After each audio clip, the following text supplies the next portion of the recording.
For, as, because, since. इन चारों के मानी होते हैं क्योंकि, चूँकि, इसलिए के। क्योंकि, इसलिए के और चूँकि के माना के लिए आप फॉर, एज, सिंस, बिकॉज इनमें से किसी का भी इस्तेमाल किया जा सकता है। लेकिन सिंस को जुमला के शुरू में, बिकॉज को बीच में, जुमला के बीच में, और फॉर और एज को दोनों जगह इस्तेमाल कर सकते हैं। ये एक तरीक़ा कायदा होता है। जैसे अगर कहना हो, बोलना हो कि चूँकि वो बीमार था इसलिए नहीं आया, तो इसे कई तरह कह सकते हैं। Since he was unwell so he didn't come. Since he was unwell so he didn't come. So नहीं भी लिखे फिर भी चलेगा, ही डिडंट कम भी हो जाएगा। इस तरह as he was unwell so he didn't come. इस तरह for he was unwell so he didn't come. तो इसे हमने 4 तरीक़ों पर बनाया।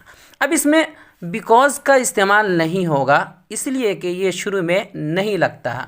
अलबत्ता कभी कभी शुरू में आ भी जाता है, मगर शाज़ व नादिर ही, आमतौर पे इसका इस्तेमाल शुरू में नहीं होता है। लेकिन अगर इस तरह बोले, वो नहीं आया क्योंकि वो बीमार था, वो नहीं आया क्योंकि वो बीमार था। अब इसे कई तरह बना सकते हैं। He didn't come because he was unwell. दूसरा है he didn't come as he was unwell.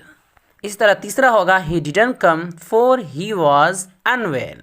तो तीनों तरीके से हमने बना दिया। चूँकि बिकॉज का इस्तेमाल बीच में होता है इसलिए यहाँ आ जाएगा, यहाँ भी बिकॉज का इस्तेमाल होगा। एक बात याद रखें कि फॉर से पहले, जब फॉर को बीच में लाते हैं तो उससे पहले कॉमा लगाते हैं। अब इसमें सिंस का इस्तेमाल नहीं हुआ है। क्यों?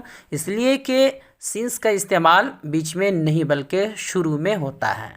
तो दोनों जुमलों का मफ़हूम एक ही है, बस तरीक़ा बदल गया है। एक को कई तरीक़ों से बना सकते हैं।